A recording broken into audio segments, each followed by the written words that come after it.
Good afternoon, everyone. I guess we're ready to start today's pre-match press conference with Bangladesh head coach Russell Domingo. If you have any questions, please. Hi, coach. Obviously, you must be delighted to finally make it to the Super 12. But what are the areas you really want to work on, which you think you need to improve after the qualifying round?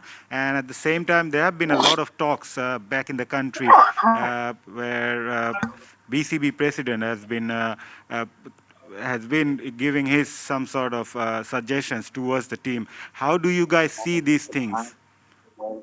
Afternoon, everyone. Firstly, well, I think there's always room for improvement in every department. We know with the bat we haven't quite clicked at 100% yet. We know there's a lot of improvement that can take place there at the start, in the middle, and at the death of our innings. So we're looking for a general all-round improvement with the batting. Pretty happy with the way it's gone with the ball. We've been pretty good in the field. Obviously, we need to assess conditions tomorrow because we're playing under totally different conditions to what we played in Oman. So that's always going to be a big challenge for us. And then the second part of your question, I'm just here to focus on the cricket. I can't be too concerned about what gets said outside of the team, about people's opinions, media, whatever. My focus is on my team and making sure my team's prepared well for tomorrow, mentally and physically. And that's where my focus is at the moment. Masood. Hi, coach. Hi, sir. It's clear that most of the players are very shocked at the moment by the criticisms from the different corners. So how difficult it is for you to keep them away from all those stuffs? Look, when you're playing international cricket, particularly in a country like Bangladesh where there's so much passion, when things don't go well, there's always going to be criticism, and that's part of international sport. A big part of coaching and management the team is to make sure that they focus on what they can control. There's nothing we can do about what people are writing or what people are saying. All we can focus is on what we think about our performances, how we evaluate our performances, the areas we feel we need to improve on. So that for me is our main focus. As soon as we start worrying about those type of things, it takes your focus away from what you really need to focus on. And so we've spoken long and hard about where our focus needs to be, and our focus is very much on our cricket and how we prepare for tomorrow's game.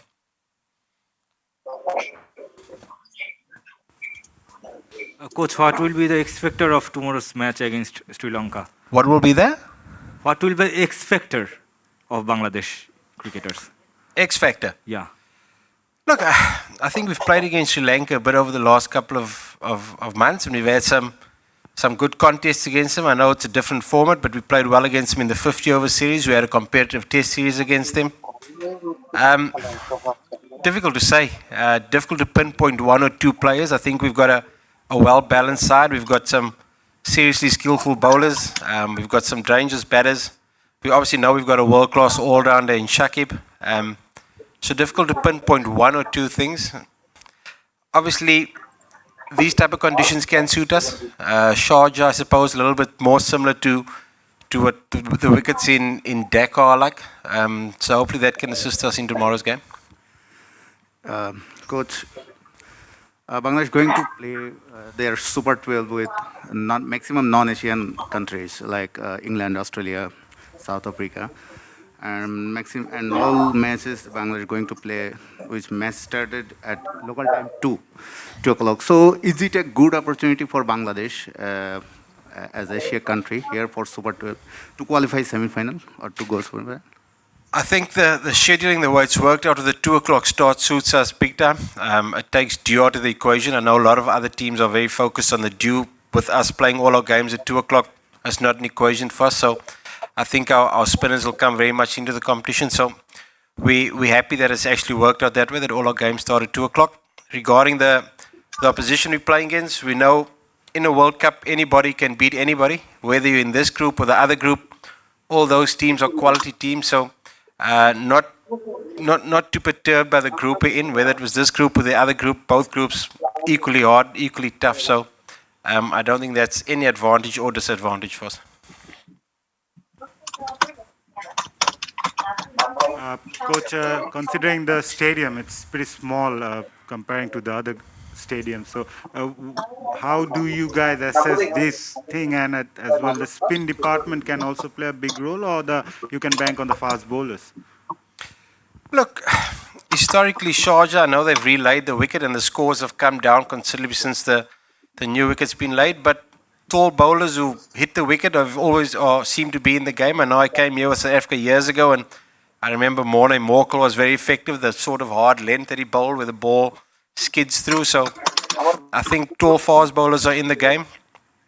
Spin always an opportunity here if you bowl pretty straight, wicket to wicket. LBW bowls come into the game. So the shorter boundaries, it's the same for both sides. We're not known to be a power hitting side, so that could favour us a lot, being able to find the boundary a little bit easier. So that could be an advantage for us. Coach, there is no leg spinner or wrist spinner in our side, and we saw that Hasaranga, the Lankan leg spinner, he done a great job in the first round. Also, he has a good googly. Do you think that if Biplop is there, then it will be good for batsmen?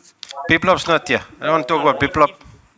He's not here. I can't talk about players that are not here. But Sir. how about the Hasaranga? How the batsmen, tackle them, or what would be the? Well, we've had Biplop here at the start of our campaign, and we have been doing a little bit of work. We've played against Hasaranga quite a bit over the last couple of months, so we've got an idea as to what he's capable of.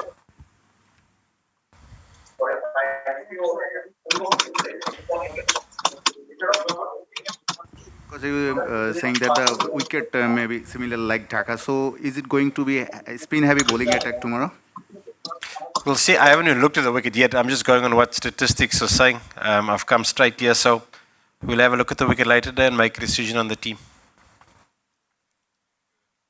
If there are no more in-house questions, we'll move to the Zoom. Isam, your question, please. Coach, how do you prepare Mahedi for each of his roles, especially when you consider him as a you said that he's a free player. So say when you think about him as in the top order, how does he prepare, and how has he reacted to these roles, and how pleased are you with his bowling in the tournament so far? No, I'm a big fan of Mahedi. I think the most important thing is his character. He's always up to fulfill any role in the team. Not always easy, batting up the order, down the order, but never complains, just gets on with it because he's very focused on what the team needs. With the ball, very versatile, can bowl in the middle, can bowl at the death, can bowl up front. So he's definitely a 3-in-1 cricketer for us. I think the big thing with his preparation is just that he's happy to be doing any particular role, and he sees every single role that he gets given as a big challenge for him, and he takes that on with 100%. So very, very happy with the way he's gone about his campaign thus far. And additionally, Russell, just wanted to ask you about Sohan. The way he's keeping wicket it doesn't look like his batting, whether he's scoring runs or not. His keeping seems unaffected. How has that impressed you? And about Afif, are we just waiting for one big knock coming up in the fifth rounds? Yeah, look, I think Afif and Shawan are going to be seriously good players for Bangladesh in this format. Shawan is our one really big hitter at the back end of the innings. Afif, he got 20 of 13 balls the other and played really well, and hopefully he can kick on in this particular phase of the campaign. But they are big players for us. Shawan's keeping has been magnificent. I think of the game against Oman, he probably saved us 10 to 12 runs behind the stumps, and that's often the difference in these type of games. So I've been very pleased with both of those players' performances. The runs might not be massive at the moment, but what they provide in the team is of immense value. Ekush, your question, please. Hi, Coach. I have just two questions. Sharjah wicket is different from other two venues. We saw both spinner and pacer doing well in the surface. Look like it is easy to score runs in power play. After that, it's going very tough. Considering this condition, what should be your game plan? Number one. Number two, Sri Lanka missed spinner Mahesh Tikshana, who played bowled really well in the first round. Maybe he's not available due to injury. Is it a bit comfortable for your team? Thank you. Look, regarding the game strategy, I don't think I can give the game strategy to the media because that's for us to keep in-house. Obviously, performance in the power play is important here. It shows teams that score the most in the power play tend to win more games than the other team. So I think the first 6 overs with bat and with ball going to be very important tomorrow. Regarding the finger spinner, I know that he did pick up apparently a side strain. Whether he's playing or not, it's not in our control. That's whoever is playing him or Dhananjaya, that's up to Sri Lanka. But we've got to prepare as if both of them are playing tomorrow. So, yeah, there's not too much focus on Sri Lanka's makeup of their team. We're very focused on our performance tomorrow. The last two questions. Bappi, Dhaka Post. Coach, we have been struggling with our opening pair since long time. Do you have any plan to change in this position? Been struggling with? Opening pair. For long. Our opening batsmen have. Say that again. Can you repeat the question? We have been struggling with our opening pair since long time. Do you have any plan to change in this position? No. Okay, last question, Shihab. Coach, Sri Lanka played their last game in Sharjah and they just outplayed Netherlands with their bowling attacks. Bangladesh will play against them in Sharjah. Does this give Sri Lanka added advantage and will they be ahead of Bangladesh in this match? And considering the wicket of Sharjah, will Bangladesh go with more spinner? I said earlier that I haven't had a look at the wicket yet. We'll announce our side later on this evening or probably tomorrow morning. We know spin has played a role, but like I said earlier, some tall bowlers have also been effective here. Sri Lanka have played a few games here, yes. Whether that's an advantage or not, I'm not sure. I don't think what's happened in the first round counts for much when it comes to the main event now. I think all teams are played one note, so we're all starting a scratch from tomorrow. Thank you, everyone. Thank you, guys.